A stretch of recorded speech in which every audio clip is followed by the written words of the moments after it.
देखिए आज आप लोग को बायोलॉजी में सबसे इंपॉर्टेंट चैप्टर क्या पढ़ाएंगे, उत्सर्जन। क्या उत्सर्जन, ध्यान दीजिए क्या है उत्सर्जन। उत्सर्जन, उत्सर्जन किसको कहते हैं? उत्सर्जन अपशिष्ट पदार्थ यानी मलमूत्र, अवशिष्ट पदार्थ को शरीर से बाहर निकालना उत्सर्जन कहलाता है। क्या अपशिष्ट पदार्थ को क्या होता है, शरीर से बाहर निकालने की क्रिया क्या कहलाता है, उत्सर्जन। जैसे देखिए क्या है अपशिष्ट पदार्थ, उत्सर्जन अपशिष्ट पदार्थ को शरीर से बाहर निकालना उत्सर्जन कहलाता है और वे अंग उत्सर्जी अंग कहलाते हैं। जहां से देखिए उत्सर्जन, उत्सर्जन मतलब क्या हुआ, मल को त्यागना, ये हो गया उत्सर्जन। अब उत्सर्जी पदार्थ क्या हुआ, उत्सर्जी पदार्थ जो हम लोग शरीर के द्वारा अपशिष्ट पदार्थ शरीर से बाहर निकालते हैं वो हो गया अपशिष्ट पदार्थ यानी उत्सर्जी पदार्थ। और उत्सर्जन अंग क्या हुआ, उत्सर्जन अंग हुआ क्या कि जहां से हम लोग उत्सर्जी पदार्थ उत्सर्जन करते हैं वो हो गया उत्सर्जन अंग। जैसे फेफड़ा, वहां से क्या करते हैं हम लोग CO2 क्या करते हैं शरीर के बाहर छोड़ते हैं, ठीक ना। तो ध्यान दीजिए उत्सर्जन क्या है, अपशिष्ट पदार्थ को शरीर से बाहर निकालना उत्सर्जन कहलाता है। क्या कहलाएगा, उत्सर्जन। अब देखिए इसका एग्जांपल क्या है, त्वचा, क्या त्वचा स्किन, यहाँ से क्या निकलता है, पसीना निकलता है, ये भी क्या है अपशिष्ट पदार्थ है, ठीक ना। और किसके द्वारा निकलता है, त्वचा के द्वारा, तो ये क्या हो गया उत्सर्जन अंग हो गया। तो देखिए इससे क्या निकलता है, त्वचा से क्या निकलता है, पसीना और नमक निकलता है। क्या निकलता है, पसीना और नमक। हमारा पसीना जो है ना कुछ नमकीन टाइप में होता है, इसीलिए क्या कहा जाता है कि नमक के जैसा जो निकलता है, इसीलिए ये भी क्या हो गया अपशिष्ट पदार्थ हो गया। और ये देखिए ये है आपका उत्सर्जन अंग, क्या है उत्सर्जन अंग, और ये हो गया उत्सर्जी पदार्थ, ये क्या हो गया उत्सर्जी पदार्थ। अब ये जो उत्सर्जन अंग से उत्सर्जी पदार्थ निकलेंगे उनको बोलेंगे उत्सर्जन की क्रिया। तो देखिए दूसरा क्या है, फेफड़ा, क्या है फेफड़ा लंग्स, यहाँ से क्या निकलता है CO2 यानी कार्बन डाइऑक्साइड और वाष्प, क्या कार्बन डाइऑक्साइड और वाष्प। नेक्स्ट है बड़ी आंत, क्या बड़ी आंत इंटेस्टाइन यानी यहाँ से क्या निकलेगा अनपचा भोजन, मलमूत्र, ठीक ना। अनपचा भोजन इसको क्या कहेंगे, काइल भी कहेंगे। तो कहां से, बड़ी आंत से क्या निकलेगा अनपचा भोजन। और अनपचा भोजन जो है ना कहां संचित रहता है, रेक्टम में। तो ध्यान दीजिए यकृत, नेक्स्ट क्या है यकृत यानी लीवर, लीवर से क्या उत्सर्जित होगा अमोनिया, अमोनिया को यूरिया में परिवर्तन कर देता है। यकृत क्या करता है, अमोनिया को पहले क्या करता है यूरिया में परिवर्तन कर देता है, उसके बाद क्या करता है पेशाब के द्वारा शरीर से बाहर उत्सर्जित कर दिया जाता है। तो देखिए यकृत का कार्य यही है कि अमोनिया को क्या करता है पहले यूरिया में परिवर्तन करता है यानी बदल देता है। नेक्स्ट है वृक्क, क्या वृक्क यानी किडनी, क्या किडनी, ये क्या उत्सर्जन करेगा, ये उत्सर्जन करेगा यूरिया पेशाब उत्सर्जन, क्या करेगा यूरिया पेशाब उत्सर्जन। नेक्स्ट क्या है, ये क्या देखिए वृक्क क्या है हमारे शरीर का मुख्य उत्सर्जी अंग वृक्क यानी किडनी है। मुख्य उत्सर्जी अंग कौन है, किडनी, किडनी।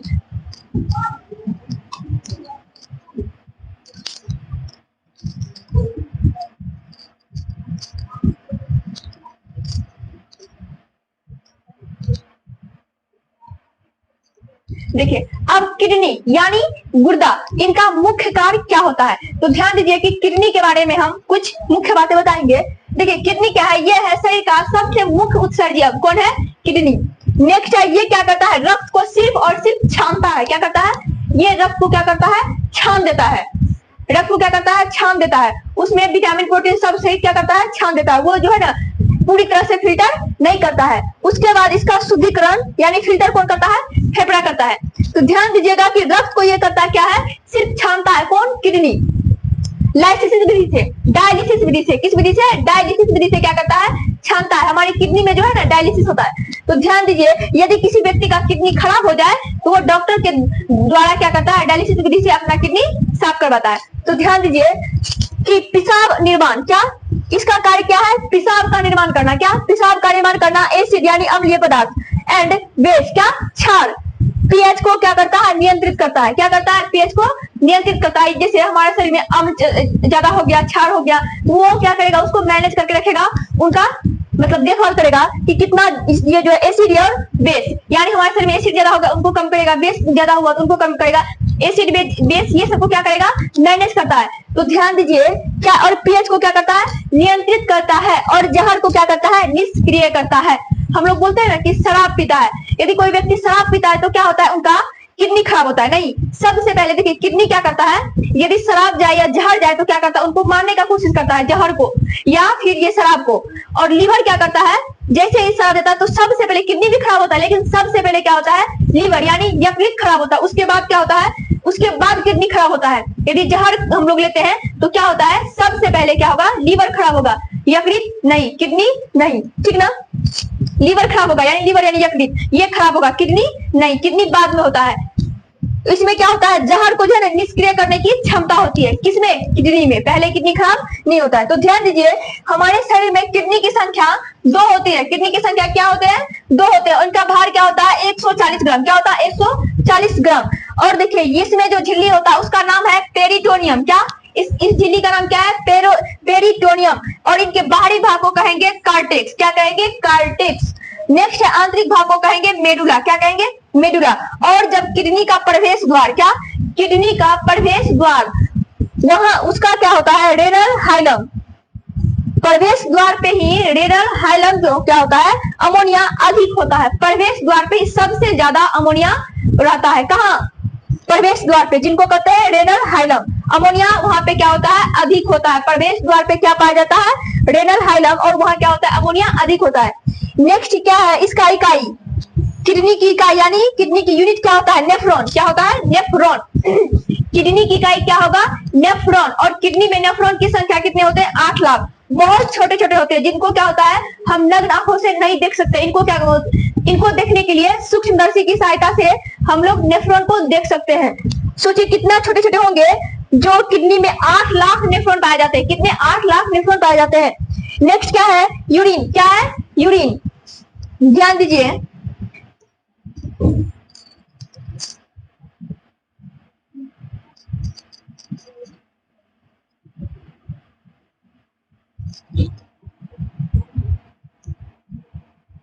देखिए यूरिन यानी पेशाब। यूरिन में जो है कितने मात्रा में, कितने परसेंट में क्या क्या होते हैं। तो ध्यान दीजिए कि वाटर जो है 95% होता है। क्या परसेंट, क्या होता है, वाटर कितना होता है, 95% होता है। किसमें, यूरिन में। और देखिए यूरिया कितना होता है, 2%। क्या होता है, यूरिया 2%। और अन्य पदार्थ हमारे पेशाब में और अन्य पदार्थ भी होते हैं, ये कितना होता है, 3%। कितना, 3%।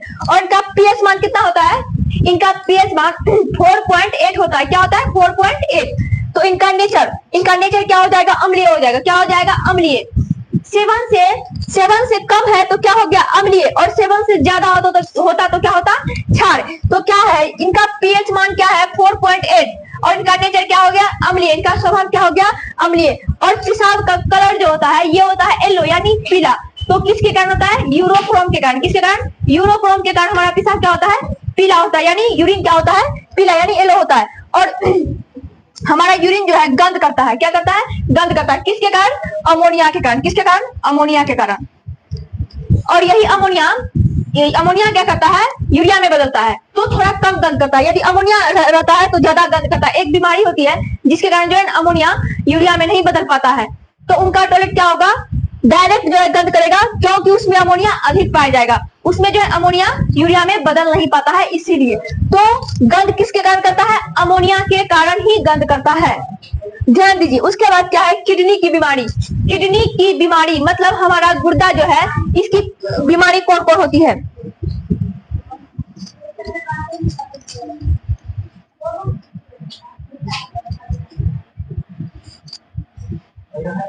देखिए किडनी की बीमारी, स्टोन। सुने होंगे कि स्टोन हो गया यानी पथरी भी बोला जाता है। तो स्टोन वो जो पत्थर होता है ना, पथरी, तो उसमें वो पत्थर का क्या नाम होता है, कैल्शियम ऑक्सीलेज। क्या होता है,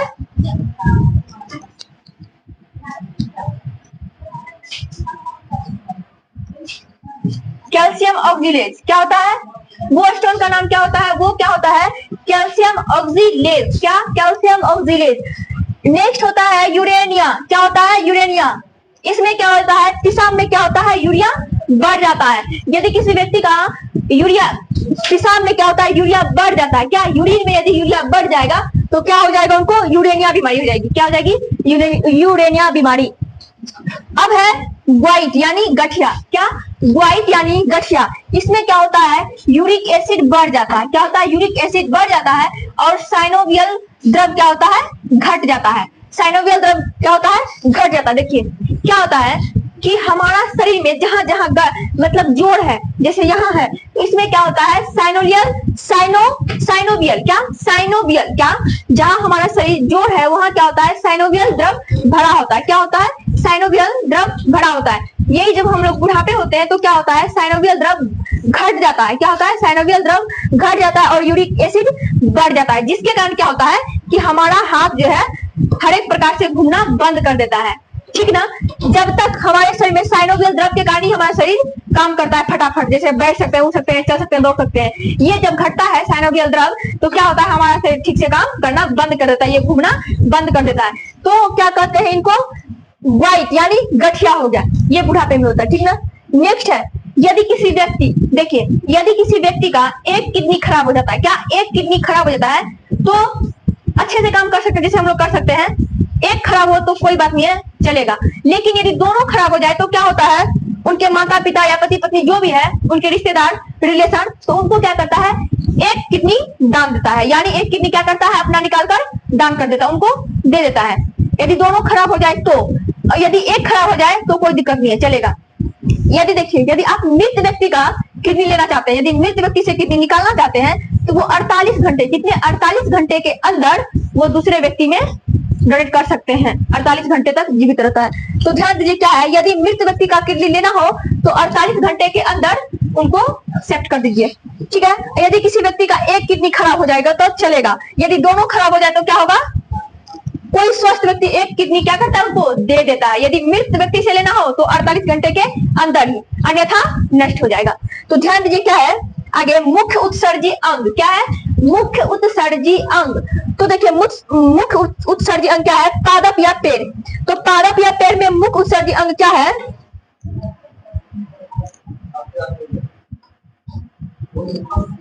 ये रहा आपका मुख्य उत्सर्जी अंग और इधर उत्सर्जी पदार्थ। तो ध्यान दीजिए कि पादप पैर क्या है, इसका उत्सर्जी पदार्थ क्या होगा, लासा या गोंद। क्या, लासा या गोंद, ये क्या हो जाएगा, उत्सर्जी पदार्थ।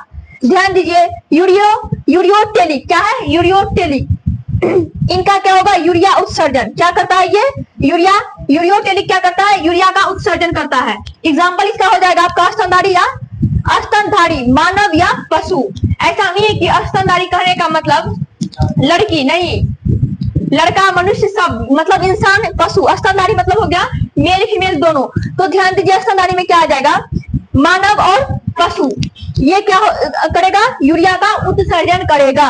कौन, इसमें कौन आएगा, यूरियोटेलिक में ये सब आएगा। कौन, मानव, पशु, स्तनधारी। अब है यूरिकोटेलिक। क्या, यूरिकोटेलिक, ये क्या करेगा, यूरिक एसिड करेगा।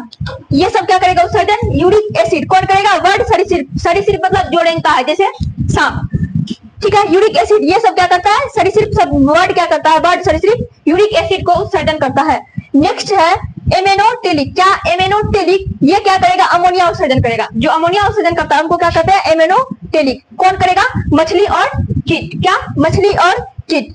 लास्ट है ग्वानोटेलिक। क्या, ग्वानोटेलिक, ये क्या करेगा, ग्वानिन उत्सर्जन करेगा। क्या करेगा, ग्वानिन उत्सर्जन। जैसे हम लोग क्या करते हैं, यूरिया उत्सर्जन, ठीक उसी प्रकार ग्वानोटेलिक के अंतर्गत जितने भी आते हैं वो क्या करेंगे, ग्वानिन उत्सर्जन। जैसे मकड़ी, एग्जाम्पल क्या होगा, मकड़ी।